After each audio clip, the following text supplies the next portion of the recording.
Assalamualaikum anak-anak yang soleh dan soleha. Semoga sehat selalu ya. Alhamdulillah, bertemu kembali bersama Bu Yayat dalam konten pembelajaran tematik tema 6, subtema 4, pembelajaran 2 dan 3. Sebelum memulai pembelajaran, mari kita membaca doa terlebih dahulu. Bismillahirrahmanirrahim. Rabbi zidni ilma warzuqni fahma. Ya Allah, tambahkanlah ilmuku dan pertinggilah kecerdasanku. Amin. Baik anak-anak, mari kita mulai pembelajaran di pelajaran kedua. Buka buku paketnya halaman 160 dan 161. Di sini ada pelajaran PPKN tentang tata tertib di sekolah. Di antaranya yaitu kita akan membahas tata tertib ketika bekerja bakti membersihkan taman atau kebun sekolah. Nah, mari kita membaca bersama-sama di halaman 160. Mensyukuri karunia Tuhan Yang Maha Esa. Siswa kelas 2 bekerja bakti di taman dan kebun sekolah. Sebelum kerja bakti, mereka berdoa terlebih dahulu. Kelompok siswa lain sedang bekerja bakti membersihkan kebun sekolah. Mereka membersihkan tanaman di kebun seperti cabai, tomat, dan terong. Tanaman tidak boleh dirusak dan diinjak. Tanaman yang rusak tidak dapat memberi manfaat. Sampah tidak boleh dibuang di halaman sekolah. Sampah harus dibuang di tempat yang telah disediakan. Jika sampah berserakan, maka akan mengganggu lingkungan. Kini lingkungan sekolah mereka menjadi bersih. Nah, dari teks cerita yang sudah kita baca tadi, bahwasannya tata tertib ketika bekerja bakti membersihkan taman di sekolah diantaranya, yang pertama, tanaman tidak boleh dirusak dan diinjak. Kemudian, membuang sampahnya harus ke tempat sampah yang sudah disediakan. Tidak boleh dibuang di halaman sekolah. Perhatikan halaman 161, ada yang harus diisi. Mari kita berdiskusi bersama-sama. Nomor 1. A. Mengapa tata tertib tersebut harus ada? Nah, kenapa sih harus ada tata tertib ketika membersihkan taman sekolah? Ada yang bisa menjawab? Iya, pintar sekali. Jadi, jawabannya, mengapa tata tertib tersebut harus ada? Agar kegiatan kerja bakti berjalan dengan lancar dan aman.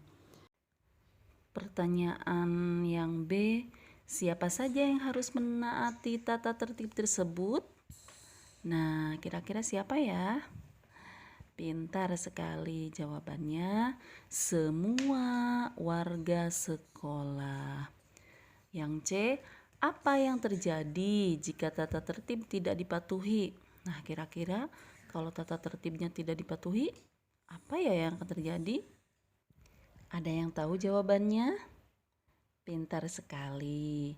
Jawabannya yaitu ketika tata tertib tidak dipatuhi, maka pekerjaan akan berantakan dan lama selesainya.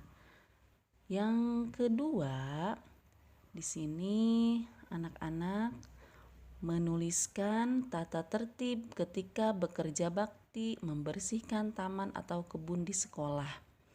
Nah, pernahkah anak-anak melakukan kerja bakti membersihkan taman atau kebun di sekolah? Di antaranya apa saja ya tata tertib yang harus dipatuhi?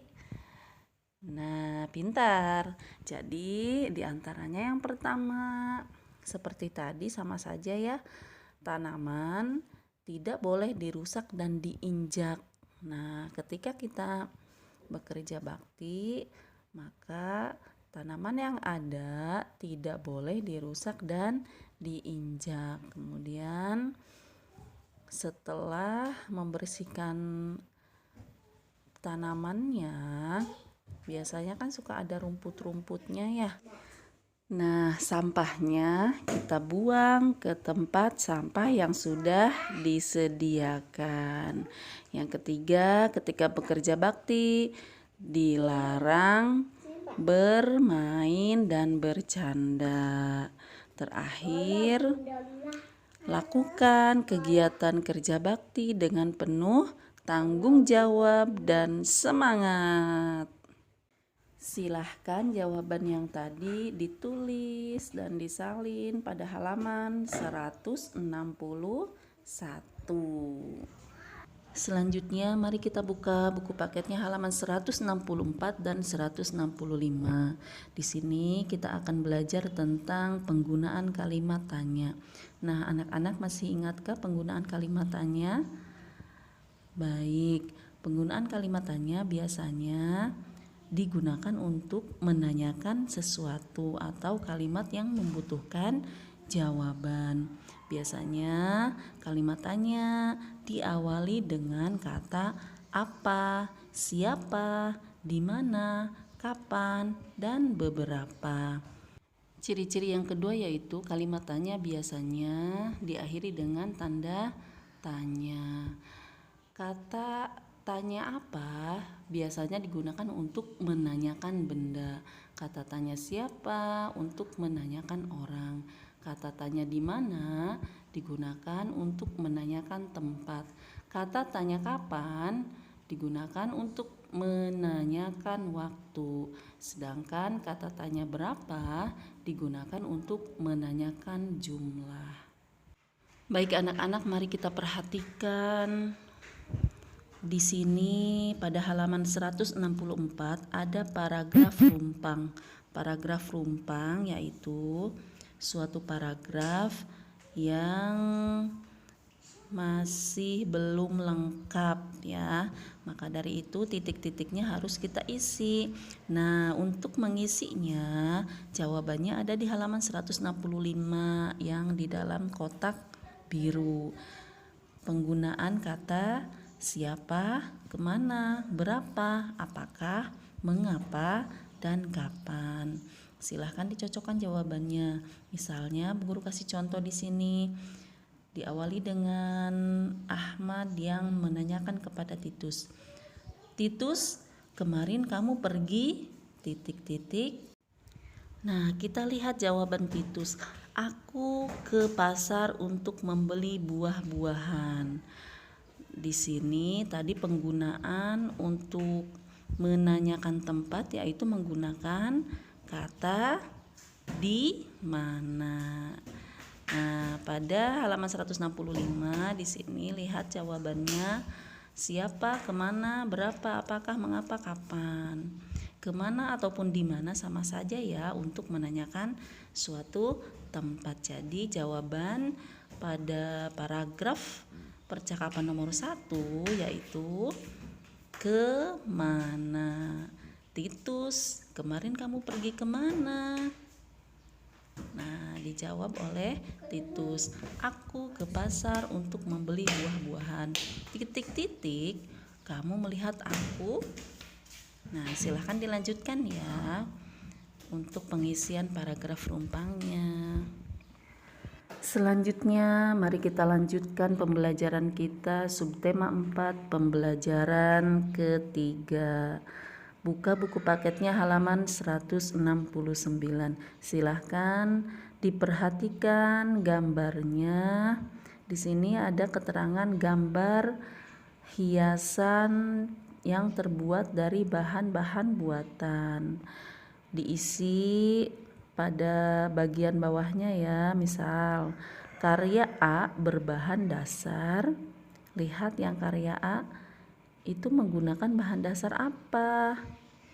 Pintar sekali, bahan dasar sedotan. Kemudian yang B, C, dan D silahkan diisi kira-kira karya hiasan dari bahan buatan itu menggunakan bahan-bahan apa saja?